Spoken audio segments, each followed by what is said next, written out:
Hello everyone, this is शुभ ट्रिकवाला। दोस्तों, FCI एजी3 की second shift में 1 जनवरी को होने वाले सारे जीएस के क्वेश्चंस आपको कराए जाएंगे फैक्ट के साथ। और आप बन रही हमारे साथ। आने वाले 14, 21 और 29 को जो भी पेपर है जिनका भी, उनके लिए काफ़ी इंपॉर्टेंट होने वाला है, क्योंकि जो 1 जनवरी का एग्ज़ाम हुआ है 7 जनवरी को भी एग्ज़ाम में क्वेश्चंस काफ़ी सिमिलर आए हैं। और काफ़ी ना काफ़ी जो क्वेश्चंस उनके फैक्ट से रिलेटेड हैं वो आए हैं। तो इसलिए मैं फैक्ट के साथ क्वेश्चन करा रहा हूँ। आप एक बार ज़रूर वीडियो देखिएगा, क्योंकि ज़्यादा बड़ा तो वीडियो होता नहीं है, लेकिन आपको जानकारी काफ़ी मिल जाती है।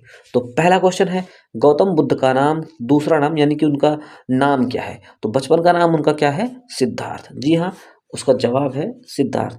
उनका जन्म हुआ था कपिलवस्तु के लुम्बिनी में, जो कि अब नेपाल में है। और उनकी माता का नाम महामाया और पिता का नाम शुद्धोधन था।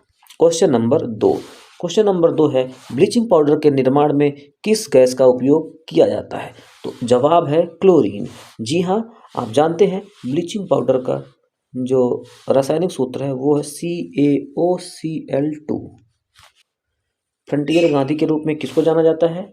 तीसरा क्वेश्चन है, फ्रंटियर गांधी के रूप में जाना जाता है खान अब्दुल गफ्फार खान को।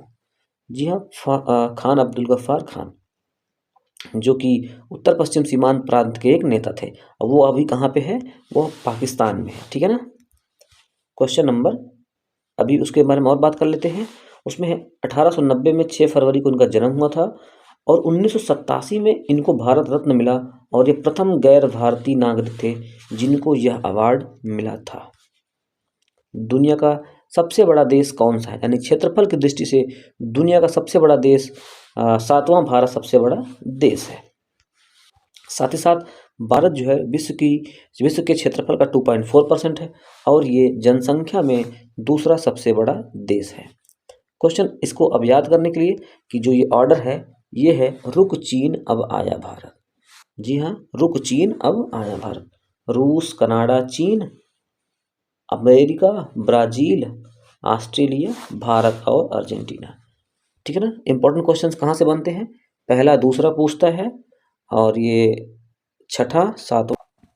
अगला क्वेश्चन है, अक्टूबर 2022 में भारतीय क्रिकेट कंट्रोल बोर्ड बीसीसीआई के 36वें अध्यक्ष के रूप में किन्हें चुना गया? तो क्वेश्चन बन सकता है, बीसीसीआई के 36वें अध्यक्ष कौन थे? ठीक है ना, कौन है इस समय पे? तो वो है रोजर बिन्नी। उन्होंने सौरव गांगुली को रिप्लेस करके वो अध्यक्ष बने हैं। अभी क्वेश्चन यही पूछा गया कि बीसीसीआई के अध्यक्ष जो बने हैं रोजर बिन्नी, वो किसको रिप्लेस करके बने हैं? तो वो सौरव गांगुली को करके बने हैं। तो ये सब दिमाग में रखना चाहिए आपको। तो जय शाह बीसीसीआई के सचिव के रूप में दूसरा कार्यकाल संभालेंगे। तो नेक्स्ट क्वेश्चन, भारतीय राष्ट्रीय ध्वज को किसने जो है रूपरेखित किया था? अगला क्वेश्चन है ये आपका, ये क्वेश्चन नंबर 6। तो इसका सही जवाब है पिंगली वेंकैया। जी हाँ, पिंगली वेंकैया।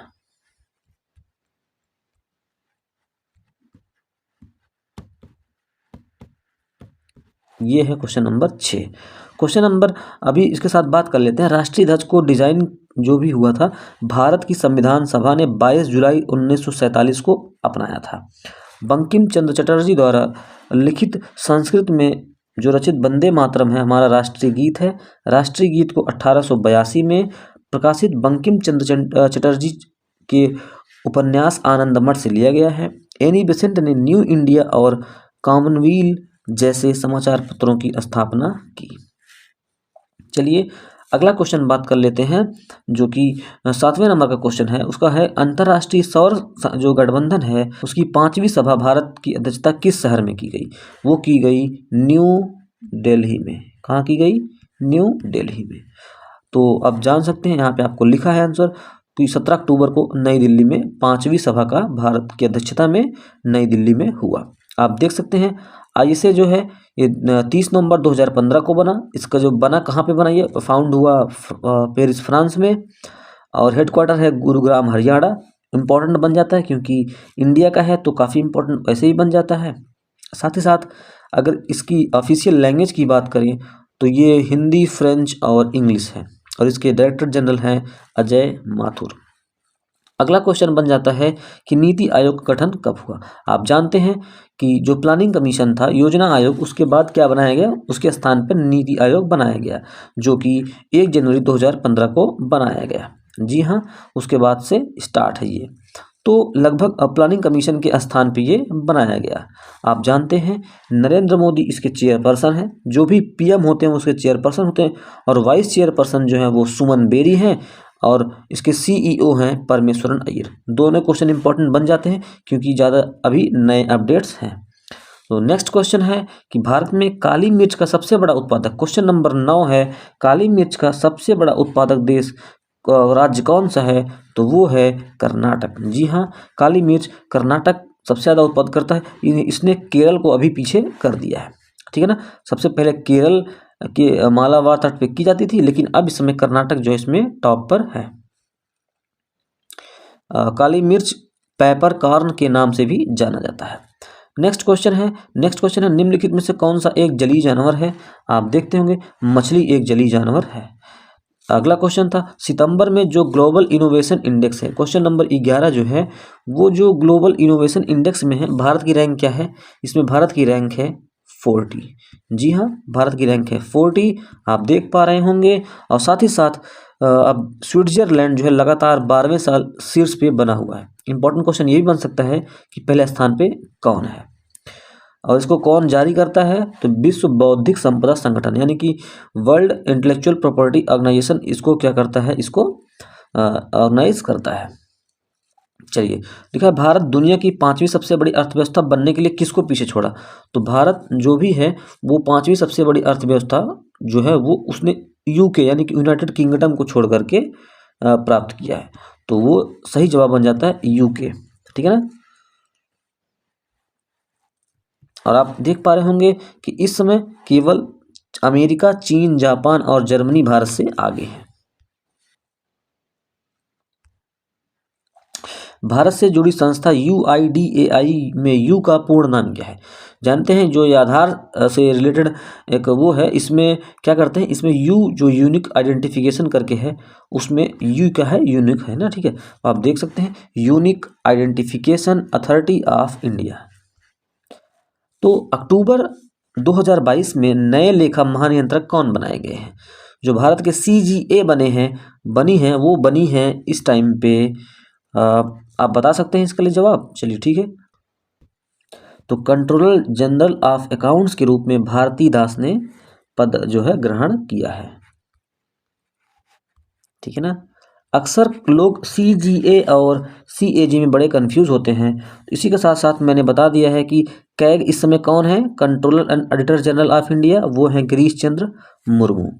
अम्ल का स्वाद कैसा होता है, खट्टा होता है। ये कैसा होता है, खट्टा। क्वेश्चन नंबर 15 है ये, जो अम्ल का स्वाद खट्टा होता है। 16वां क्वेश्चन है कि प्रसिद्ध भक्ति संत श्री रामानुजाचार्य का जन्म कहाँ हुआ था। इनका जन्म हुआ था तमिलनाडु में। 1017 में तमिलनाडु में श्री पेरुंबदूर में हुआ था, ठीक है ना।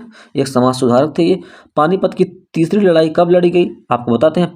पहली लड़ाई हुई 1526 में, दूसरा 1556 में, और तीसरी हुई 1761 में। तो सही जवाब है 1761 में। अंत्योदय अन्न योजना का रियायती मूल्यों पर कितनी मात्रा में चावल और गेहूं खरीदा जा सकता है, तो वो है 35 kg। जी हाँ, सही जवाब है 35 kg। आप देख सकते हैं कि जो राष्ट्रीय खाद्य सुरक्षा अधिनियम कब आया था, 2013 में। ये भी क्वेश्चन बन सकता है। तो नेक्स्ट क्वेश्चन है किस राज्य की सीमा जो होती है किसी देश से नहीं लगती है। तो ये बहुत ही अच्छे क्वेश्चंस यहाँ पे बन सकते हैं।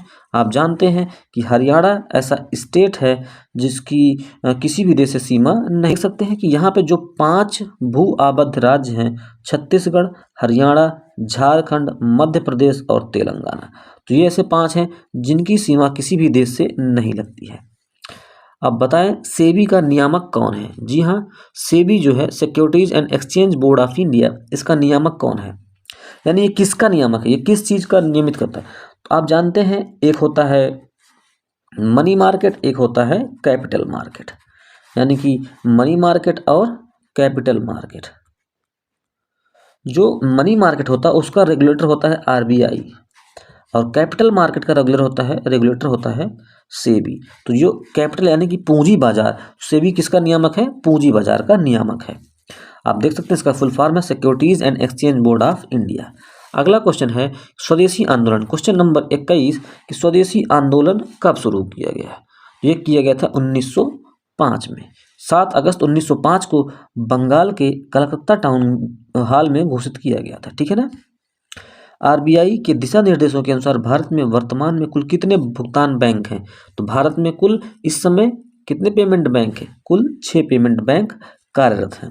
उसमें से Airtel payment bank, India post payment bank, Fino payment bank, Jio payment bank, Paytm payment bank. तो एयरटेल पेमेंट बैंक का हेडक्वार्टर कहाँ पे है? न्यू दिल्ली। और पेटीएम पेमेंट बैंक का हेडक्वार्टर कहाँ पे है? इसका है नोएडा में। और साथ साथ अगर हम बात करें इंडिया पोस्ट पेमेंट बैंक का, इसका भी है न्यू दिल्ली में। अब फिनो पेमेंट बैंक और जियो पेमेंट बैंक का कहाँ पे है? इसका नवी मुंबई में है। और एनएसडीएल का कहाँ पे है? इसका मुंबई में है, ठीक है ना। चलिए, तो इतना आप याद करिएगा। अगला क्वेश्चन है इंदिरा गांधी और पाकिस्तानी राष्ट्रपति जुल्फिकार अली भुट्टो ने किस वर्ष में शिमला समझौते पर हस्ताक्षर किए? नंबर 23 है। तो इन्होंने हस्ताक्षर किया था 1972 में। जी हाँ, जो शिमला समझौता हुआ वो हुआ 2 जुलाई 1972 को। जिसके किसके बीच में हुआ? प्रधानमंत्री भारत की थी इंदिरा गांधी और पाकिस्तानी राष्ट्रपति जो हैं जुल्फिकार अली भुट्टो, ठीक है ना। उन्होंने क्या, तो भारत और पाकिस्तान 1971 में जो युद्ध हुआ था उसको समाप्त करने के लिए, इस मतलब कि समाप्त करने के बाद 8 महीने के बाद इस हस्ताक्षर इस पर किया गया था। तो स्टील को जंग प्रतिरोधी बनाने के लिए उसमें कौन सी धातु मिलाई जाती है? आप जानते हैं उसमें मिलाई जाती है क्रोमियम। उसमें क्या मिलाई जाती है? क्रोमियम। आप जानते हैं कि स्टेनलेस स्टील अपने संक्षारण प्रतिरोध के लिए जाना जाता है, ठीक है ना। क्या होता है कि इसमें जल्दी जो है जंग नहीं लगता ही नहीं है। इससे काफ़ी ये बहुत ही अच्छी धातु, एक चमकीली धातु बनी रहती है। तो पहला टीका किसके प्रतिरक्षा के लिए विकसित किया गया था?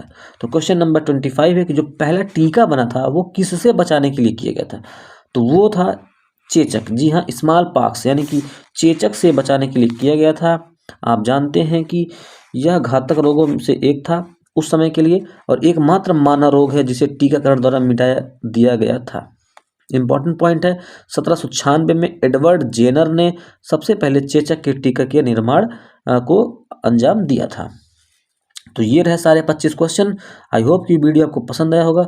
अगर आपको पसंद आया है तो अपने दोस्तों के पास शेयर कीजिए। Thank you so much for watching this video.